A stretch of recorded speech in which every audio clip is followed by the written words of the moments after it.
जी नमस्कार, मैं ब्रजेश सिंह और आप हमारा चैनल देखना शुरू कर चुके हैं सहस्त्र न्यूज़। फिलहाल अभी हम जिस शख्सियत के पास बैठे हैं इनका नाम है श्री मनोज कुमार ऋषि जी।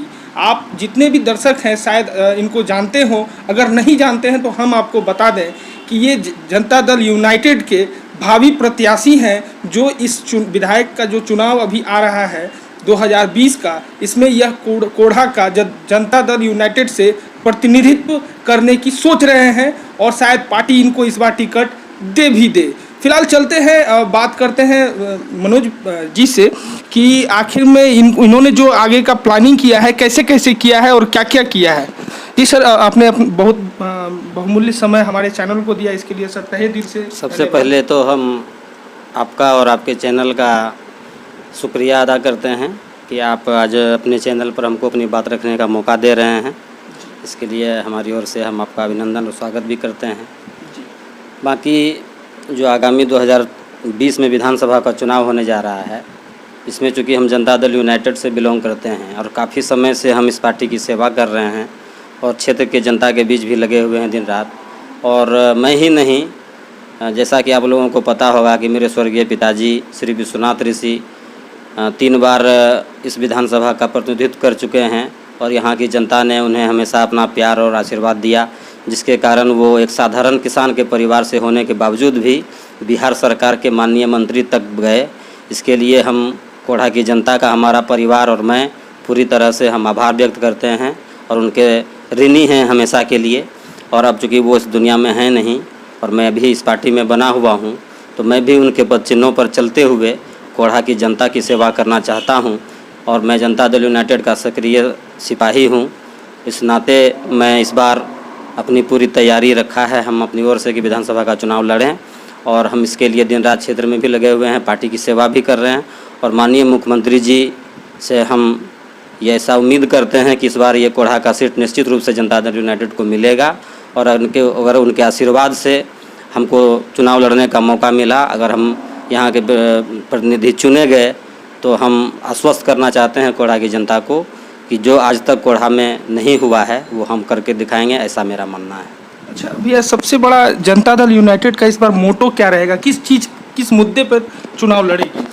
देखिए, जैसा कि हम आपके चैनल के माध्यम से लोगों को बताना चाहेंगे, दर्शकों को आपके, कि जब से माननीय नेता नीतीश कुमार जी को बिहार का बागडोर मिला, जो 2005 का ईस्वी था, 2005 के पूर्व जो आरजेडी की सरकार थी, पति पत्नी की सरकार थी, तो उसको 15 साल भी बिहार के लोगों ने सेवा करने का मौका दिया।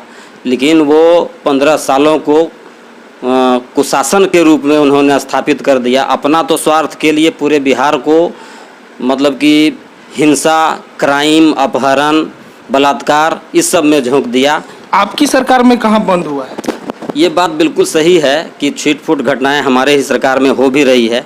तो ऐसा है कि इतना बड़ा प्रदेश है और संसाधन भी हम लोगों के पास उतना नहीं है, जो कि अब हर घर में, हर गांव में तो पुलिस बैठाना या प्रशासन को बैठाना संभव नहीं है, चूँकि इतना बड़ा राज्य है और उसमें छोटी मोटी घटनाएं होती ही रहती हैं, कभी कभार बड़ी भी घटना हो जाती है। ये बात बिल्कुल सही है। ये कहना कि साफ क्राइम बंद है, ये तो लगता है कि बहुत गलत होगा, तो मैं गलत बात तो करूँगा नहीं। जो सच्चाई है, सच्चाई ये है कि छोटी मोटी घटनाएं होती रहती हैं और नहीं होना चाहिए। हालांकि जो घटना होती है वैसा नहीं है कि उसका उद्भेदन नहीं होता है, कार्रवाई नहीं होती है। कार्रवाई निश्चित रूप से होती है, सजा भी दिलाया जाता है, लेकिन छिटपुट घटना होती है, इसमें कोई शक नहीं। अच्छा सर, एक चीज़ कोढ़ा की जनता जानना चाहेगी, आप भावी प्रत्याशी हैं और आपसे भी काफ़ी उम्मीदें हैं हमारी कोढ़ा की जनता का, कि सर ये बताइए कि गरीबी का स्तर जहां आज से 30 साल पहले जो था वो आज भी है। आज भी इंदिरा आवास सरकार के नज़र में या बही खातों में है, लेकिन धरातल पर आज तक इंदिरा आवास का कोई ये नहीं है। वो शायद आप भी देखें, आपको भी महसूस होता है। बिल्कुल बिल्कुल, आपका कहना सही है ब्रजेश जी। हम तो पंचायती राज के भी प्रतिनिधि रहे हैं और वो हमारे संस्थान का सबसे छोटा इकाई है पंचायती राज। हम ब्लॉक में, जैसा कि हमारे दर्शकों को पता होगा और आपको ही पता होगा कि हमको कोढ़ा के लोगों ने दो बार 2 टर्म में प्रमुख भी बनने का अवसर दिया। तो हम तो ज़मीनी प्रतिनिधि के रूप में अपना जीवन का राजनीतिक यात्रा शुरू किए हैं। बिल्कुल सही कहना है आपका। तो उसमें ऐसा है कि दोष सिर्फ सरकार का ही नहीं है, दोष हमारे उपभोक्ता का, हमारे आम नागरिकों का भी है। सरकार ने बहुत सारे प्रयास किए हैं, अथक प्रयास किया है कि गरीबी से लोग ऊपर उठे। इंदिरा आवास भी लगभग सभी लोगों को दिया गया, लेकिन हमको पैसा मिला, हम घर नहीं बनाए, उसके अन्य कार्यों में खर्च कर दिए। और सरकार भी कड़ाई की, कुछ लोगों को नोटिस भी हुआ, लेकिन अगर सरकार उसको केस करे, नोटिस करे, जेल भेजे, तो ये भी गरीब को लगेगा कि हमारे साथ सरकार अन्याय कर रही है। अब हमारा पैसा हम उसको बांट दें, हम उसको लुटा दें, तो ये मेरी गलती है। सरकार तो हमको दिया कि हम गरीबी से ऊपर उठें, हम भी घर बनाएं, हमको भी आवास हो। तो आपका बिल्कुल कहना सही है कि जितने, अगर आप कागज़ों पर देखिएगा, ये ऐसा नहीं है कागज़ उसी का न बना होगा जिसको पैसा मिला, फॉल्स तो कागज़ नहीं बना होगा। हमको पैसा मिला, हम घर नहीं बनाए, उसमें सरकार क्या करेगी?